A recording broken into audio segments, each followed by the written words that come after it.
Muito bom dia, meu povo. Bom demais estar aqui. Cheguei em Criciúma pela primeira vez na vida, sexta-feira. Ontem, como a gente já falou, tem uma programação que alguns de vocês estavam presentes. E o privilégio de poder compartilhar um pouquinho da palavra de Deus agora.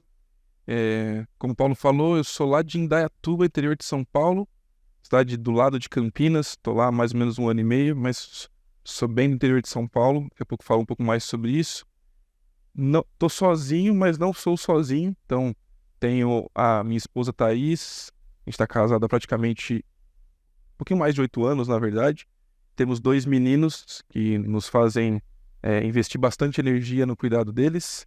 O Tito, que completa 5 anos na próxima semana, e o Theo, que vai completar 3 anos agora em novembro. Então, a gente tem esses meninos que são nossa alegria e também o desafio de levá-los para mais perto de Jesus, também crescerem no relacionamento com Jesus. Estamos lá em Indaiatuba, uma igreja que também, como vocês, quer falar sobre Jesus, quer apresentar Jesus para outras pessoas. E a gente se conheceu, Paulo, a gente se conheceu lá há alguns meses atrás, quando ele esteve lá na nossa igreja, para ver um pouquinho do que Deus está fazendo por lá também. E hoje a gente vai conversar um pouquinho sobre o que eu estou chamando aqui de encontros, porque todos nós é, temos encontros ao longo da vida, encontramos com pessoas, conhecemos pessoas, mas tem um encontro que acontece nas nossas vidas que é o principal de todos, e que algumas pessoas já tiveram esse encontro e outras ainda não tiveram esse encontro, e nosso desejo é que isso aconteça, para isso que nós estamos aqui, é sobre um encontro com Jesus.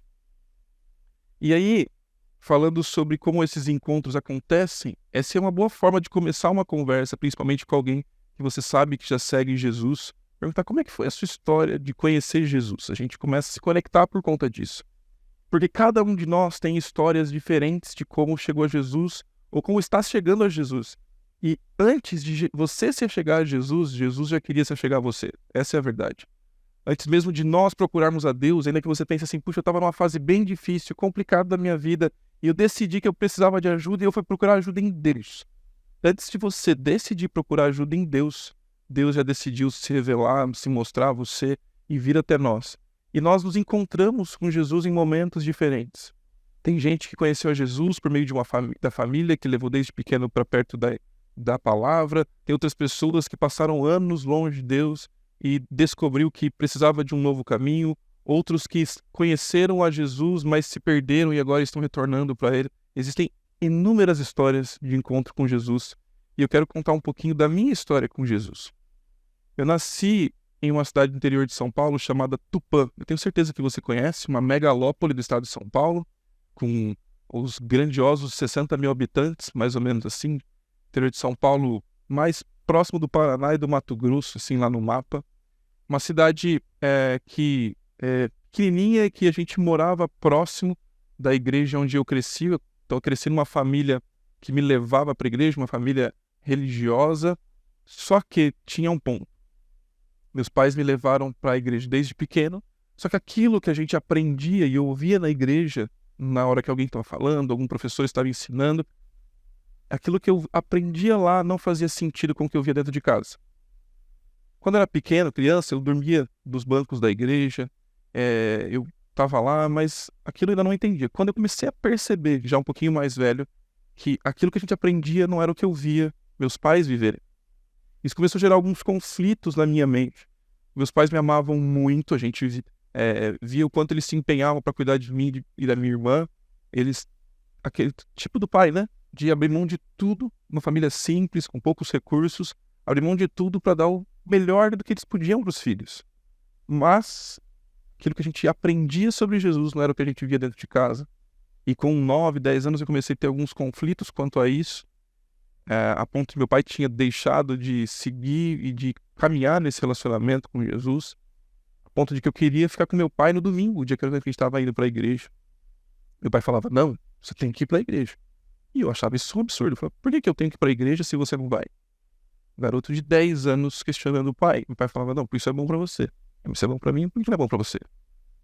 Mas o meu avô materno, seu João, de quem eu herdei o nome, me encorajava muito a participar das coisas da igreja, até que eu fui para um grupo de crianças de 9 a 10 a 12 anos, que naquela época a gente chamava de juniores.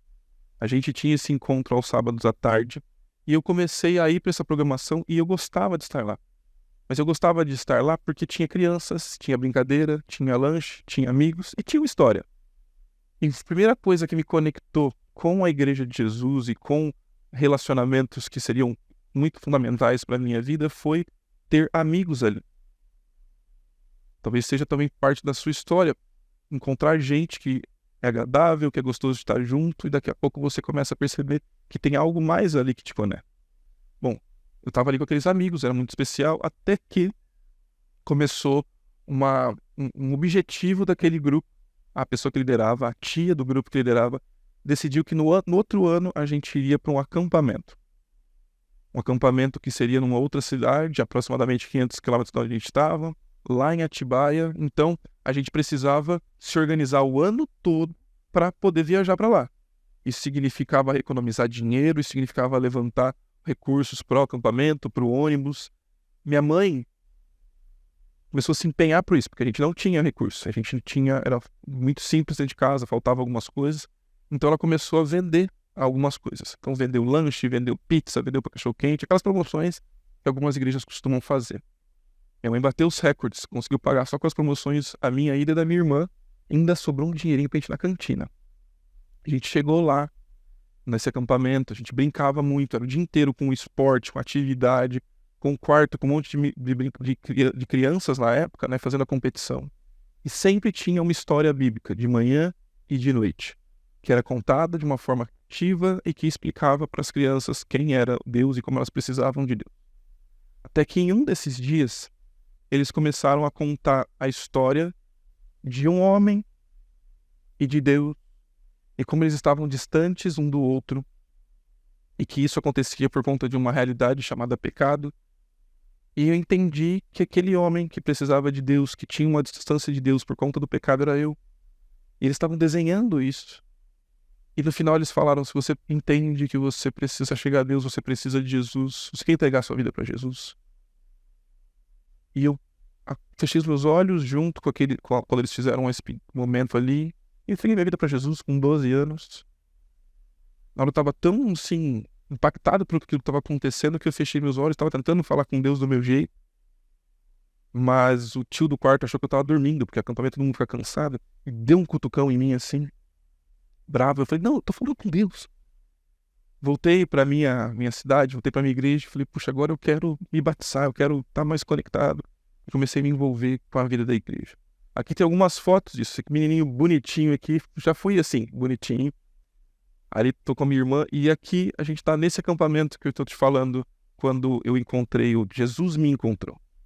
Todos nós precisamos de ouvir histórias, nós gostamos de histórias. E por que as histórias são importantes? Porque quando eu começo a contar a história, você começa a prestar atenção nos detalhes, isso te chama atenção, você de alguma forma fica mais preso no que eu tô falando aqui com você. Por que as histórias são importantes? Porque a gente foi criado assim. Porque a gente gosta disso. Por isso que você assiste filme, você assiste série. O escritor, o roteirista de Toy Story, sabe aquele filme de criança? Ele disse que as histórias são importantes porque todos nós adoramos histórias. Nós nascemos para elas. As histórias confirmam quem somos. Todos nós queremos confirmações de que a nossa vida tem algum sentido. E nada confirma mais isso do que quando nos conectamos por meio das histórias. A gente começa a se identificar com a história, a gente começa a aprender algumas lições com a história, a gente vê o que é bom, o que é ruim. Por isso que a gente conta histórias para os nossos filhos. Na escola, a professora conta algumas histórias para mostrar algumas realidades da vida. Ele continua dizendo o seguinte: elas têm o poder de cruzar barreiras do tempo, passado, presente e futuro. Por meio das histórias reais ou imaginárias, percebemos nossas semelhanças com outras pessoas. Você começa a ouvir a história de alguém e pensa: puxa, isso aí aconteceu na minha vida também. Começa a ouvir a história de alguém e fala: olha, se eu não ficar atento, essa história triste pode ser a minha no futuro.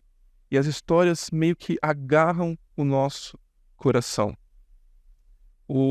Aquele momento de palestras que foi divulgado em todo mundo, chamado TED Talks, alguma coisa do tipo. Esse rapaz aqui, o Carmine Gallo, esse homem compilou o que é falado nessas palestras e organizou dizendo o que é mais importante sobre essas palestras. Ele disse o seguinte: as histórias transformam conceitos abstratos em ideias concretas, emocionantes e memoráveis. O que ele está dizendo é o seguinte: tem uma coisa muito difícil de explicar para alguém. Tem uma situação que as pessoas talvez não estejam prestando atenção, mas as histórias, elas gravam algo na nossa mente. Elas nos conectam e fazem a gente prestar atenção, e então elas agora ficam emocionantes, e elas agora se tornam algo que a gente consegue memorizar, guardar e levar para a nossa vida. Deixa eu dar um exemplo disso para você. Quem conhece essa história aqui? Conhece? Lobo Mau e os Três Porquinhos. Os meus filhos de 5 e 3 anos já conhecem meu filho, que é um presente de um lobo mau agora, porque alguém contou para ele a história do Lobo Mau e os Três Porquinhos. Nessa história, por exemplo, você lembra o que aconteceu? Você lembra que tem um porquinho meio preguiçoso, meio complicado, que constrói a casa de palha. Depois você lembra que tem outro que construiu uma casinha de madeira. E aí eles dois se lascam quando o lobo chega lá, até que vão procurar o irmão mais velho, mais paciente, construiu a casa de tijolo e tudo foi tranquilo. E quem se deu mal depois foi o lobo mau. O que essa história ensinou para você e você gravou? Puxa, ó, eu não posso ser preguiçoso. Eu preciso fazer as coisas do melhor jeito. E se eu construir direitinho, eu vou estar mais protegido e as dificuldades da vida não vão me afetar. Mais ou menos. Mas é isso que a gente aprende com a história lá. Por exemplo, essa história aqui. A gente já pensa ao ver essa imagem. Amigo, eu estou aqui. Espero que você lembre disso, tá bom? Porque nesse filme você vai vendo todas as maluquices que acontecem. Primeiro que os bonecos falam e interagem entre eles. Mas o que acontece é que o Woody começa a ajudar o Buzz aqui porque ele se perdeu. E um começa a ajudar o outro e ele precisa ir atrás para cuidar dele. E aí ele vai dizer que o amigo está sempre do lado. A gente aprende algumas histórias memoráveis. A gente se emociona porque a gente pensa que amigos e pessoas próximas a nós nos apoiam. Não sei se você é do mundo dos filmes ou das séries, mas tem uma outra que me pegou algum tempo atrás e que a gente ficava ansioso para saber o que ia acontecer. This Is Us. Se você não assistiu This Is Us, recomendo que você assista. E se você não chorou com This Is Us, provavelmente você não tem coração. Mas This Is Us é uma história de uma família que parece que está tudo funcionando até que perdem o pai e aí começa um monte de complicação. E os episódios vão engajando com a gente, você começa a se identificar, porque daqui a pouco você está com raiva de um dos personagens, daqui a pouco você está feliz com o outro, e você vê que a vida está acontecendo, e a série chama This Is Us porque é exatamente como nós somos. E você entende a importância da família, e você vê por que às vezes a gente tem alguns dos traumas da nossa vida por conta de coisas que aconteceram na nossa história. Mas também tem outras histórias que a Bíblia conta e ela se conecta com a gente, como por exemplo, de Jesus. E se você já assistiu algum episódio do The Chosen, por exemplo, a gente fica atento ao que está acontecendo lá, tentando imaginar o que aconteceu lá com Jesus. Jesus, imagina, falando com 5.000 pessoas. Imagina Jesus curando uma pessoa. E você vê esse monte de homem que algumas vezes estão acreditando, prestando atenção no que Jesus está falando, e outras estão questionando e duvidando e com medo de seguir Jesus. E você se identifica com alguns deles. E daqui a pouco você fala, será que eu sou igual Pedro? Será que eu sou igual o Judas? Será que eu sou igual o Tomé, que não acredita em tudo que está sendo falado? Não sei. E uma das outras histórias que acontece na Bíblia é a história do apóstolo Paulo, ou de Paulo. Tanto Paulo foi importante, e quantos Paulos você não conhece na vida? Paulo foi um dos grandes líderes da história da igreja. E eu quero falar um pouquinho para você sobre a história do Paulo hoje. Quem foi esse Paulo? Ou como foi a história do encontro de Jesus com o Paulo? Quem era ele? Bom, a Bíblia vai falar sobre o Paulo e ele vai contar um pouco da sua história. Na verdade, Lucas vai escrever o que o Paulo está falando sobre a sua história. E ele vai falar sobre isso lá em Atos capítulo 22, verso 3, dizendo o seguinte. Paulo disse, eu sou judeu, nascido na cidade de Tarso, cidade da Cilícia. Fui criado em Jerusalém e educado por Gamaliel. Como aluno dele, fui instruído rigorosamente em todas as leis e nos costumes judaicos. Tornei-me muito zeloso de honrar a Deus em tudo o que fazia, como vocês são hoje. E eu fui ao encalço dos seguidores do caminho, está falando que ele começou agora a perseguir os cristãos.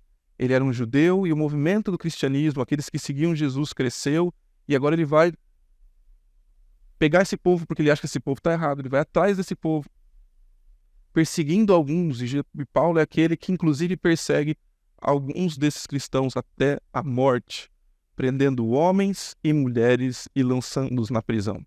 O sacerdote e todo o conselho dos líderes do povo podem confirmar isso.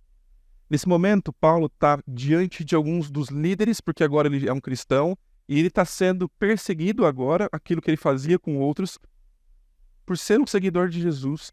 E agora ele tem que se justificar, ele tem que se defender, fazer a sua defesa diante daqueles líderes ali. E Paulo vai dizer, começa contando quem ele era. Quem será que é esse Paulo, segundo o texto, então?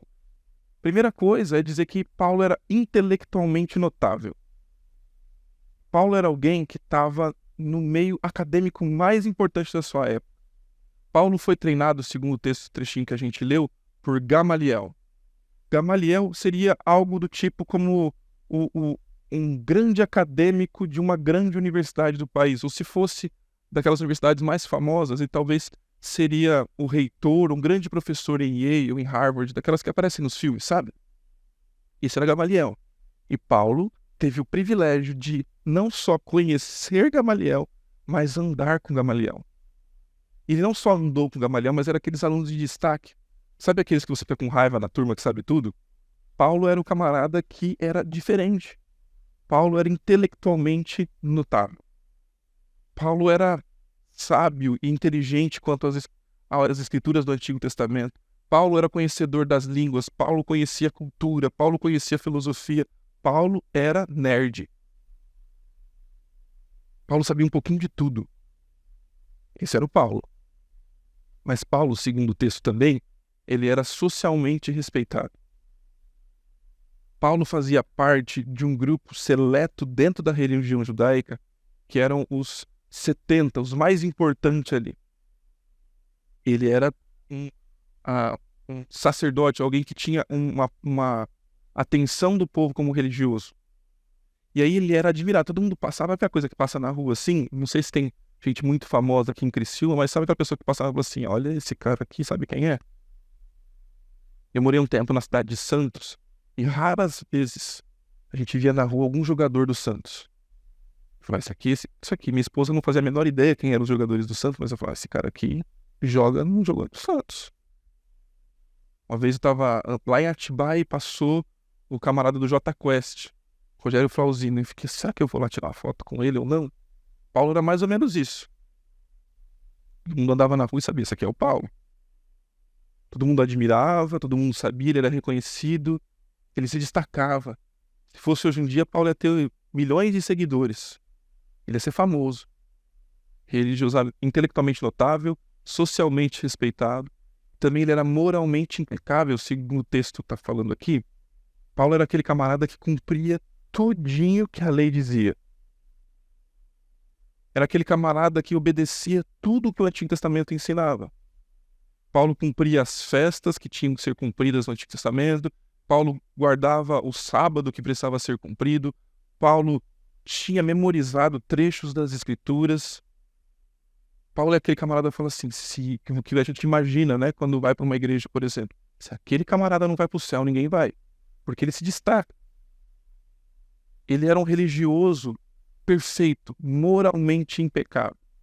Ninguém tinha nada, ou quase nada, para acusar Paulo como alguém da religião. E ele também era um religioso fanático.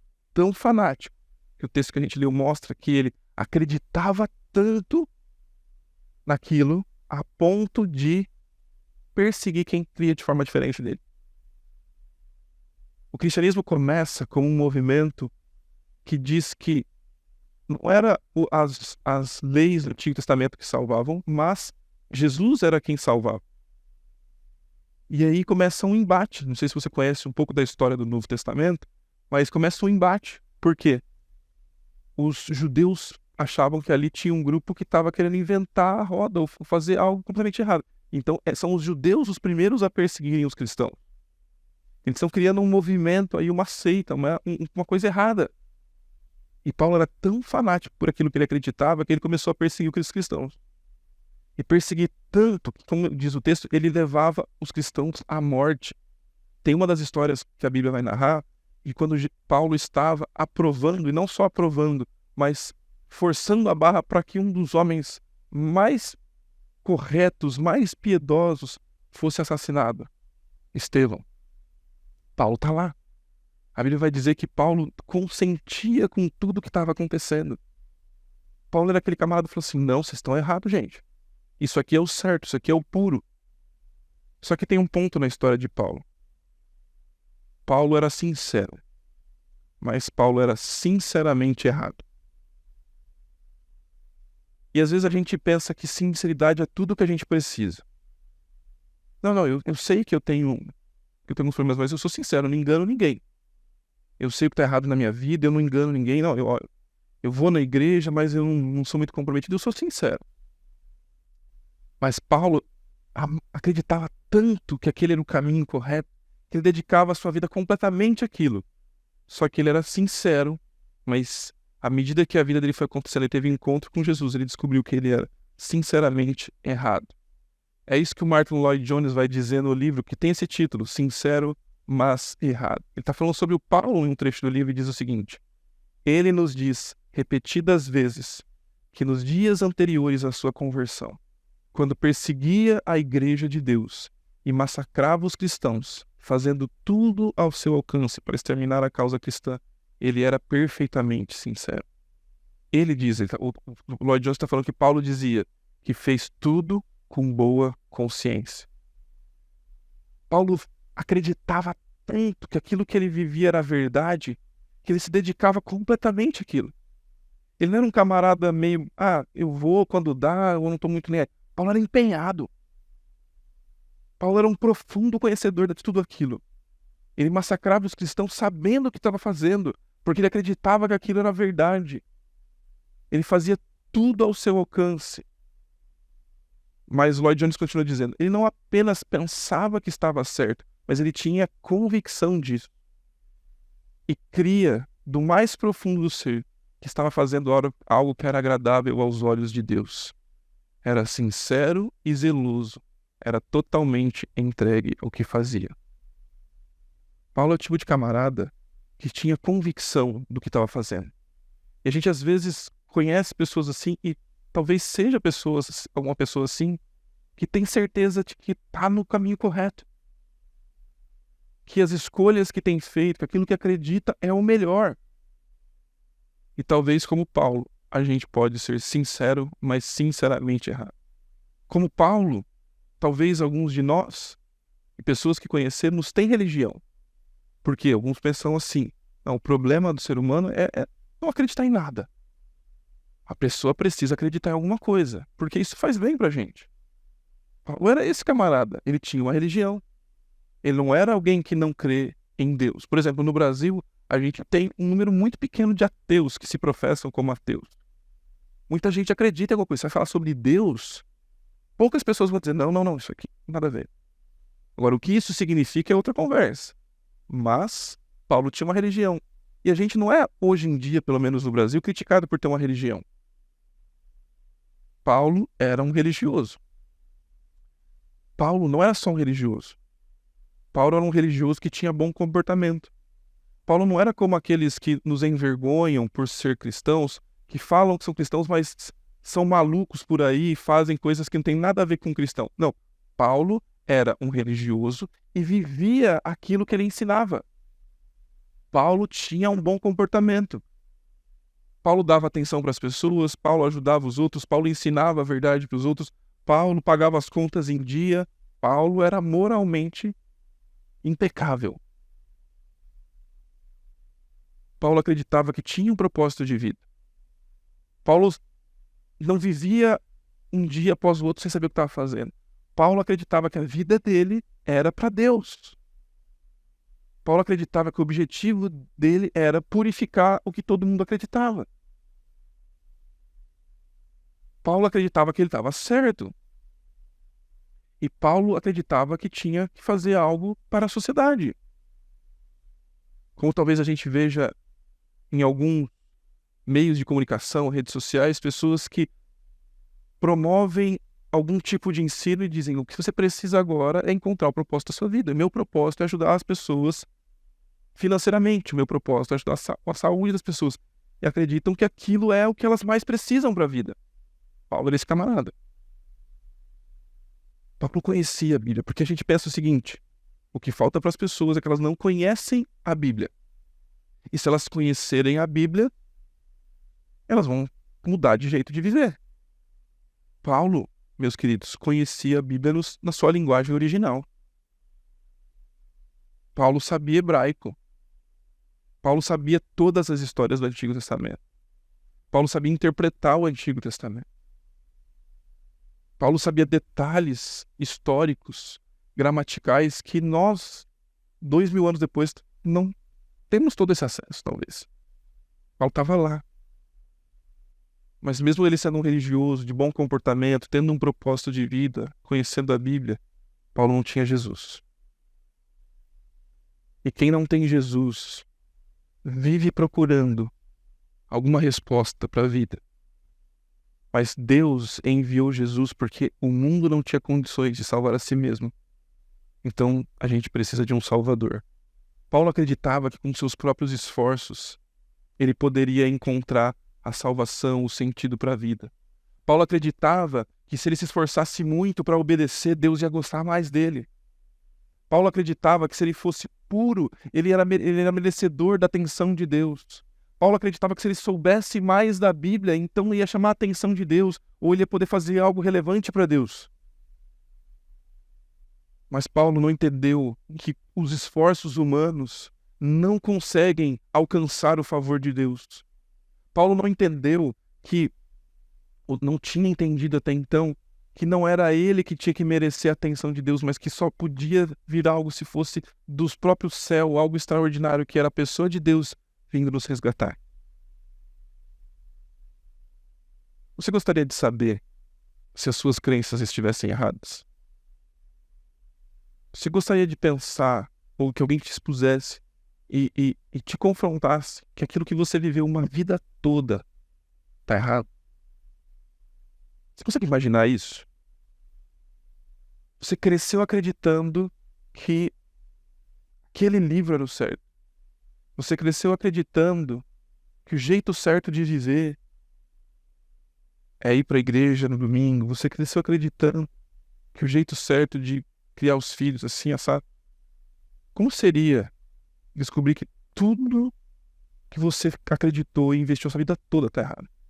Você gostaria que a gente dissesse: bom, Paulo certamente não achava que estava errado, mas ele precisou de um encontro sobrenatural para descobrir que ele estava errado. Por isso que Jesus veio se encontrar com Paulo. Como é que foi isso?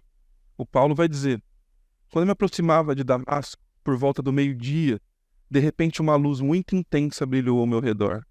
Caí no chão e ouvi uma voz que me disse: Saulo, Saulo, por que você me persegue? Só um parênteses aqui: se você conhece um pouco da história bíblica, já dá para perceber que não tem nada de cavalo aqui, tá bom? A Bíblia não mostra em nenhum lugar que Paulo caiu de um cavalo. Isso aí é coisa que alguém falou. Pode até ser? Pode. O texto diz que ele caiu. Se ele caiu de pé para o chão, você estava no cavalo, a gente não sabe. A gente vai contar isso para as crianças às vezes e coloca nas músicas. Não sabemos. Mas ele estava indo para uma cidade de Damasco.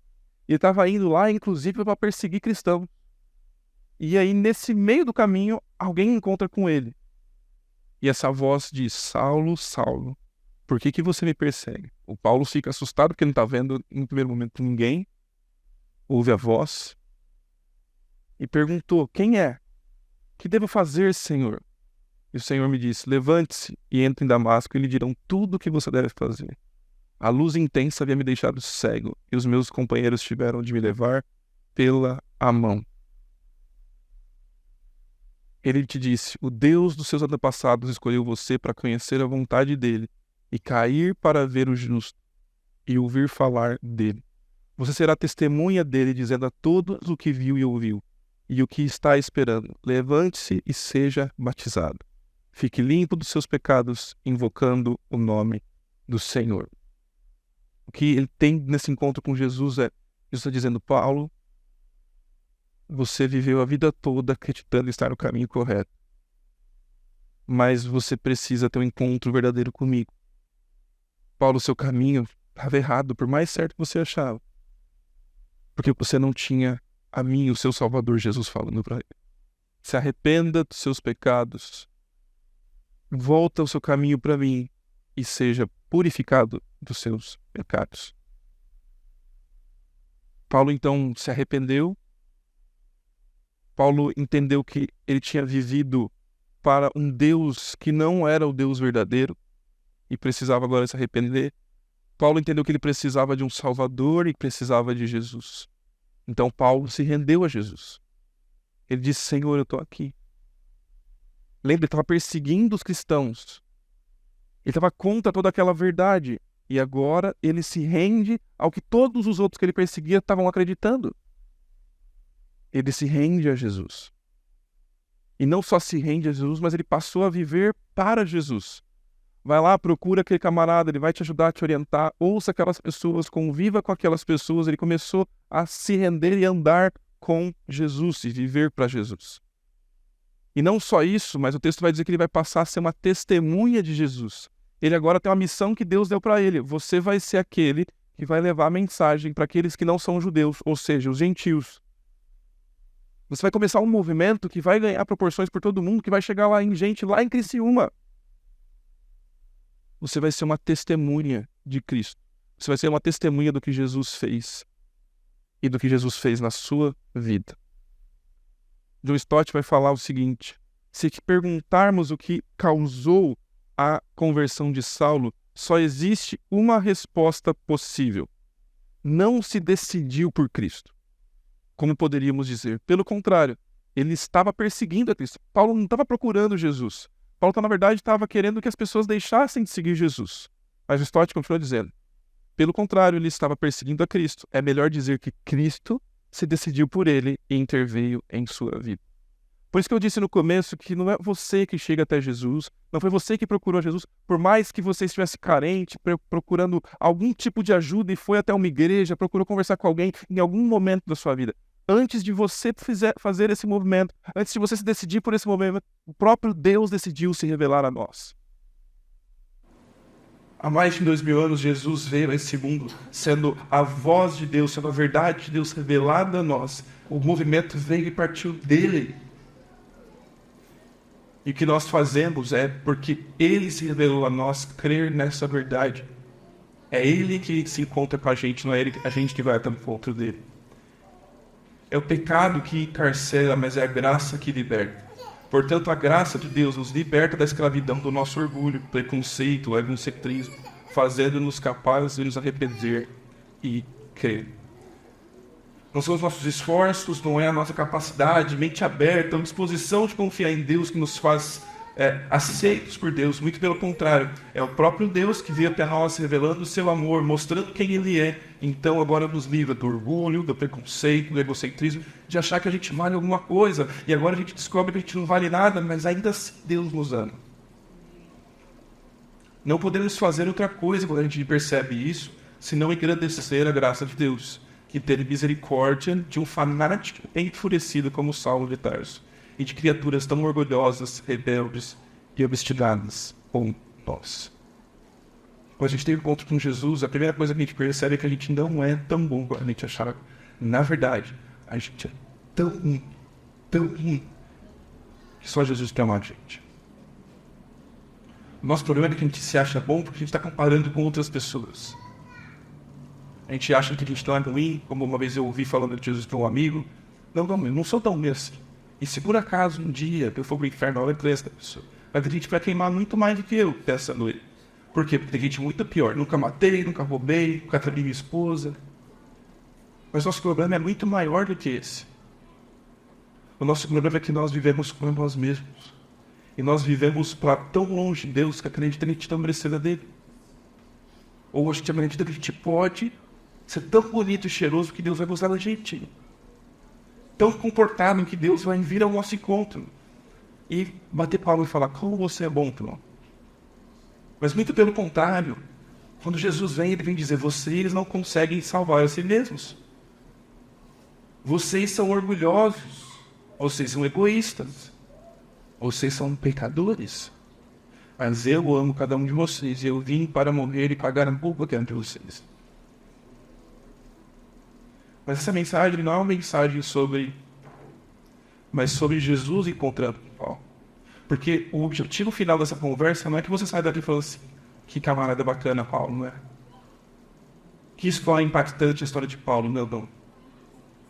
O objetivo dessa conversa, dessa mensagem de hoje, é que você saia daqui falando, que Deus incrível, que salva um religioso. Que Deus incrível, que salva um obstinado.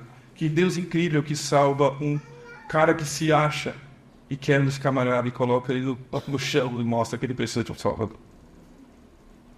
Ele continua falando agora sobre essa história, mas lá em 1 Timóteo, dizendo, agradeço aquele que me deu forças, Cristo Jesus, o nosso Senhor, que me considerou digno de confiança e me designou para servir. Paulo entende que ele precisa ser grato a Deus, porque ele não merece o favor de Deus. Embora ele fosse um blasfemo, eu fosse um perseguidor, eu fosse violento. Embora ele comece a ter uma percepção clara de quem ele era, porque antes ele se valorizava, agora ele percebe que ele não era aquilo. Ele era o oposto disso. Contudo, eu recebi misericórdia, porque eu agia por ignorância e incredulidade. Ele precisava de um salvador, ele precisava de misericórdia, ele acreditava nas coisas erradas. Ele continua dizendo, o Senhor fez sua graça transbordar e me encheu da série do amor que veio de Cristo Jesus. Esta é uma afirmação digna de confiança, e todos devem aceitá-la.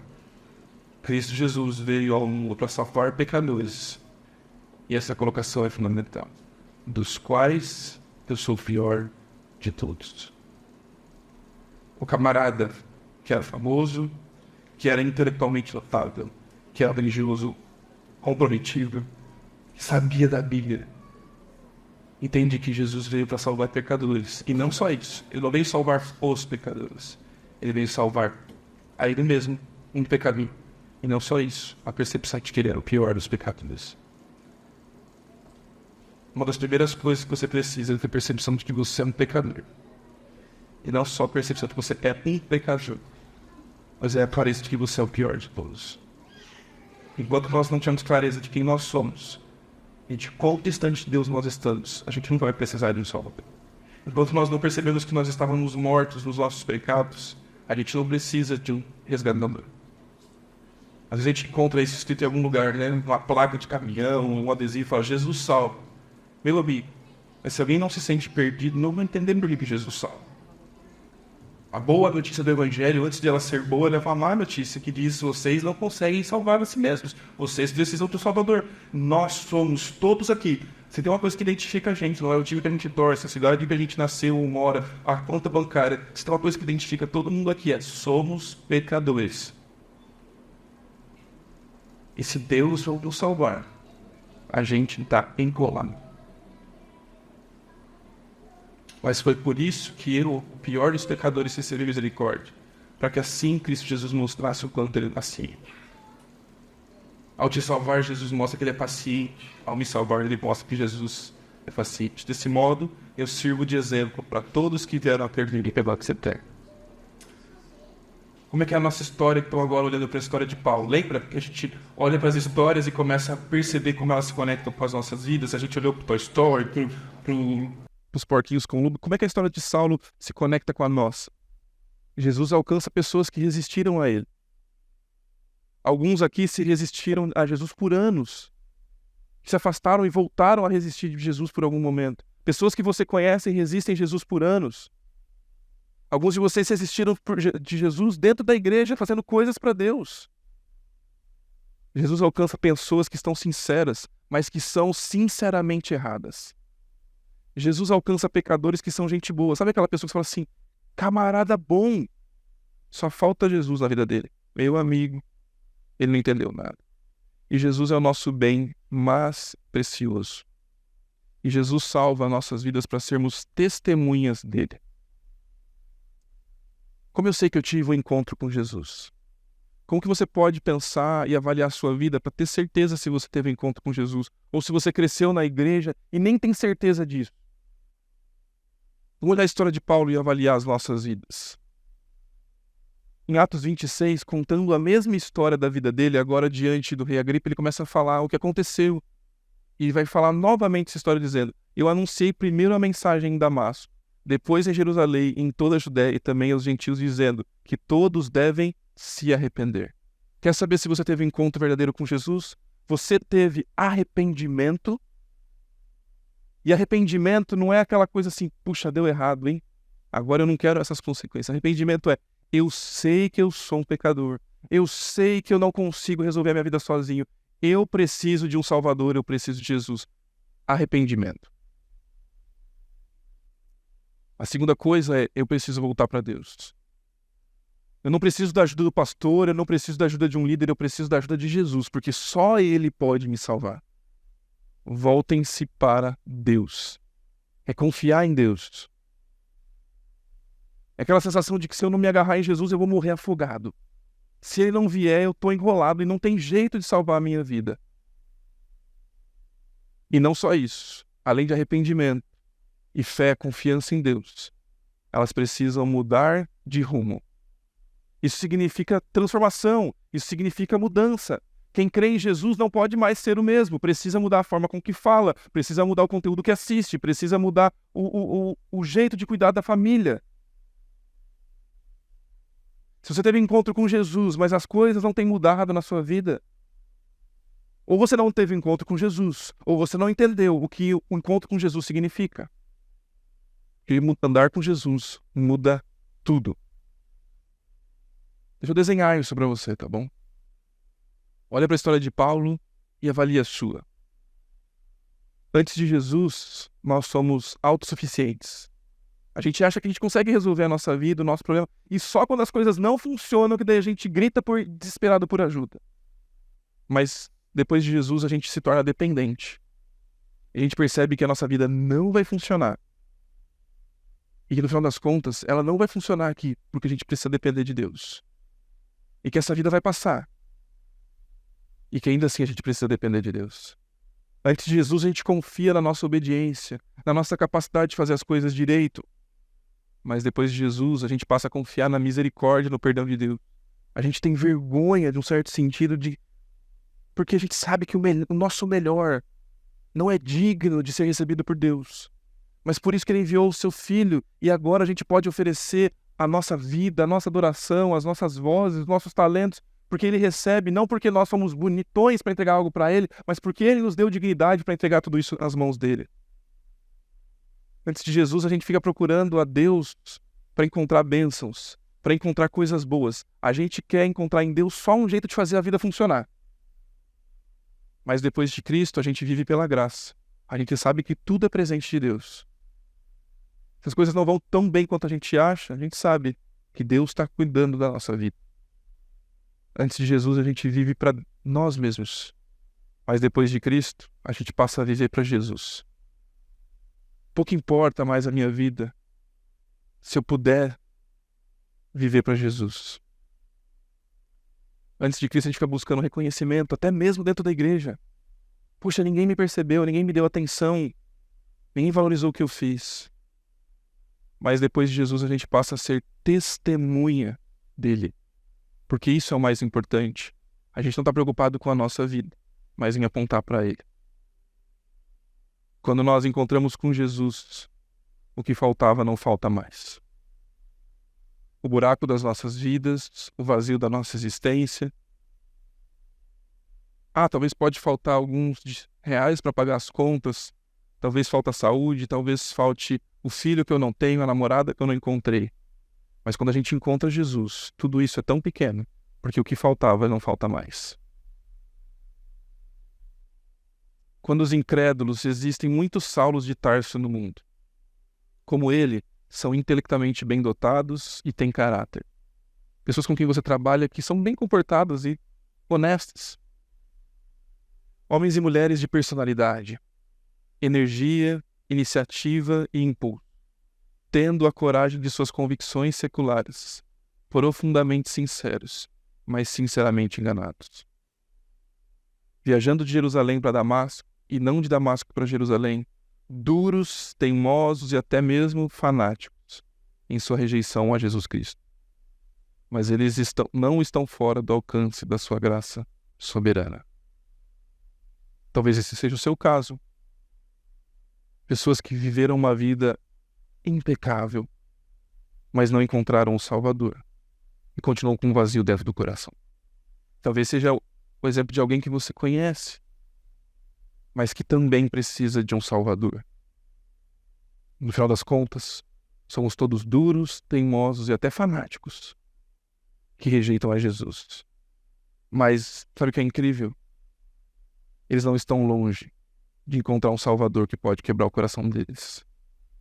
Porque não existe um coração tão duro que a graça de Deus não possa quebrar.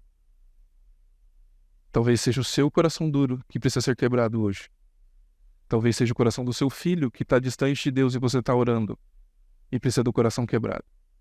Talvez um familiar, um amigo, alguém que você ama. A graça de Deus pode alcançar essa pessoa. E nós temos o privilégio de sermos testemunhas para conectar pessoas a Cristo, para inspirar pessoas a um relacionamento com Jesus.